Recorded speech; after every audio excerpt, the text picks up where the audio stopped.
Hello everyone, welcome back to our channel. Last video में हमने बात की प्लेट टेक्टोनिक्स के बारे में। इस वीडियो में हम बात करेंगे इन टेक्टोनिक प्लेट्स के मूवमेंट के रेट और उन फोर्सेस के बारे में जो इन प्लेट्स को मूव करती हैं। So let's start. हम जान चुके हैं टेक्टोनिक प्लेट्स, जिसे लिथोस्फेरिक प्लेट भी कहा जाता है, वो हॉरिजॉन्टली एस्टेनोस्फेयर के ऊपर फ्लोट करती हैं और इनकी मूवमेंट की वजह से ही कॉन्टिनेंट्स हमें प्रेजेंट फॉर्म में नजर आते हैं। अब ये लिथोस्फेरिक प्लेट किस रेट से मूव करती हैं, तो इसका पता लगाने के लिए साइंटिस्ट बहुत से मेथड्स को यूज करते हैं, जिनमें से एक मेथड है मिड ओशनिक रिजेस की मैग्नेटिक फील्ड को स्टडी करना। मिड ओशनिक रिजेस के पैरेलल रॉक्स में प्रेजेंट मैग्नेटिक फील्ड को स्टडी कर प्लेट्स के मूवमेंट के रेट को डिटरमाइन किया जाता है। पर कैसे, तो इसे थोड़ा डिटेल से जानते हैं। हमारे अर्थ के इंटीरियर में स्टोर मैग्मा में आयरन और बहुत से एलिमेंट्स के अलॉय पाए जाते हैं, और आपने अर्थ के मैग्नेटिक फील्ड के बारे में जरूर पढ़ा होगा। अर्थ के मैग्नेटिक फील्ड चेंज होते रहते हैं और कई हजारों साल बाद ऐसा मौका भी आता है जब ये पोल्स रिवर्स हो जाते हैं। मींस अर्थ की पूरी मैग्नेटिक फील्ड उल्टी चलने लगती है। जनरली ये नॉर्थ टू साउथ रन करती है, बट रिवर्स होने पर ये साउथ टू नॉर्थ रन करने लगती है। इन पोल्स के रिवर्स होने के रिकॉर्ड को हम रॉक्स और ओशन में प्रेजेंट मिड ओशनिक रिजेस के पैटर्न से स्टडी कर सकते हैं। इस स्टडी को कहा जाता है पैलियोमैग्नेटिज्म। बेसिकली लावा के बाहर आ जाने के बाद जब वो सॉलिडिफाई हो जाता है तो इसे ही इग्निस रॉक कहा जाता है, और इन्हीं रॉक्स को जियोलॉजिस्ट स्टडी करते हैं क्योंकि इन रॉक्स में मैग्नेटिक प्रॉपर्टीज होती हैं। क्योंकि ये रॉक्स कंटेन करती हैं आयरन। जैसे कि मिड ओशनिक रिजेस के दोनों तरफ जो स्ट्रिप्स बनी हुई हैं वो नॉर्मल और रिवर्स मैग्नेटिक फील्ड की हैं। मान लीजिए जब अर्थ के इंटीरियर से मैग्मा बाहर आता है तो सी फ्लोर स्प्रेड करता है और फॉर्मेशन होता है मिड ओशनिक रिजेस का। अब जब ये मैग्मा बाहर आकर स्प्रेड करता है तो लावा निकलने के बाद कुछ इस तरह की डायरेक्शन में स्प्रेड हो जाता है, जिससे अर्थ का मैग्नेटिज्म चेंज हो जाता है। अब दूसरे एरिया में लावा का डायरेक्शन अगेन चेंज हो जाता है। सेम इसी तरह का पैटर्न रिज के दूसरे साइड पर भी देखने को मिलता है। इन रिजेस के दोनों साइड पर रॉक्स में नॉर्मल और रिवर्स मैग्नेटिज्म देखने को मिलता है। तो जब भी हम मिड ओशनिक रिजेस के दोनों तरफ बराबर बराबर डायरेक्शन में जाते हैं तो हमें अल्टरनेट पोर्शन ऑफ लैंड देखने को मिलता है। साथ ही इन अल्टरनेट पोर्शन में नॉर्मल और रिवर्स मैग्नेटिज्म का एक पैटर्न भी देखने को मिलता है। मींस यहाँ मैग्नेटिज्म पैटर्न के फॉर्म में दिखाई देता है।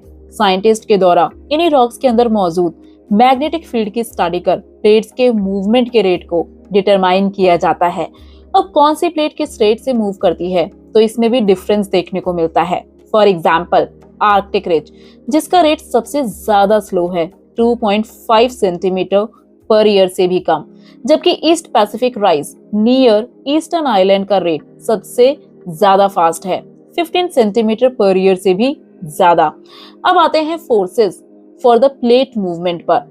जब एल्फ्रेड वेगनर ने अपनी कॉन्टिनेंटल ड्रिफ्ट थ्योरी प्रपोज की तो उस टाइम साइंटिस्ट बिलीव किया करते थे कि अर्थ एक सॉलिड मोशनलेस बॉडी है, बट जब सी फ्लोर स्प्रेडिंग का कॉन्सेप्ट और प्लेट टेक्टोनिक की थ्योरी आई तब सबको ये पता चल पाया कि अर्थ का सरफेस कहीं ना कहीं टूटा हुआ है और अर्थ के इंटीरियर में ऐसा कुछ तो है जिस वजह से अर्थ का सरफेस मूव कर रहा है। इसी से ये भी पता चला कि अर्थ का इंटीरियर ना ही स्टैटिक है और ना ही मोशनलेस है। बेसिकली ये काफी ज्यादा डायनामिक है, इसीलिए ये प्लेट्स मूव करती हैं। अब ये वेल एक्सेप्टेड फैक्ट बन चुका है। अब इन प्लेट्स को मूव कराने के लिए बहुत स्ट्रॉन्ग मोबाइल रॉक्स हैं जो सर्कुलर मैनर में मूव करती हैं, और इनके सर्कुलर मूवमेंट के कारण ही ये प्लेट्स मूव करती हैं। मेनली अर्थ के इंटीरियर में प्रेजेंट हीटेड मटेरियल अर्थ के सरफेस की तरफ राइज होता है, ऊपर की तरफ स्प्रेड होने के बाद ठंडा होने के बाद नीचे की तरफ सिंक हो जाता है, और ऐसा बार बार रिपीट होने की वजह से ही प्लेट्स मूव करती हैं, और इसे ही कन्वेक्शन सेल या कन्वेक्शन फ्लो कहा जाता है। आप आई बटन पर जाकर इसका डिटेल्ड वीडियो देख सकते हैं। अब क्वेश्चन ये है कि अर्थ के इंटीरियर में इतनी हीट आती कहां से है, तो इसके दो मेन सोर्सेज हैं। पहला, रेडियो एक्टिव डीके। हमारे अर्थ के अंदर पाए जाते हैं यूरेनियम, थोरियम, पोटेशियम जैसे रेडियो एक्टिव एलिमेंट्स। ये एलिमेंट्स के डिके होने से बहुत ज्यादा अमाउंट में हीट जनरेट होती है। और दूसरा है रेजिडुअल हीट, क्योंकि अर्थ चारों तरफ से बंद है और अंदर प्रेजेंट रॉक एक दूसरे से टकराती रहती है, तो वो भी बहुत ज्यादा हीट को जनरेट करती हैं।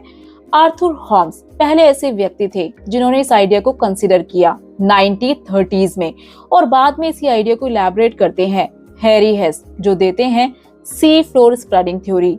अब जैसा कि हम पहले भी जान चुके हैं कि अर्थ के इंटीरियर में मैग्मा का स्लो मूवमेंट ही ड्राइविंग फोर्स है, जिस वजह से प्लेट्स मूव करती हैं, मेनली जिसे कन्वेक्शन फ्लो कहा जाता है। तो इस वीडियो में हमने जाना प्लेट्स के मूवमेंट के रेट और फोर्सेस के बारे में। नेक्स्ट वीडियो में हम बात करेंगे इंडियन प्लेट की मूवमेंट के बारे में। Hope you like this video. For more, do like, share and don't forget to subscribe our channel.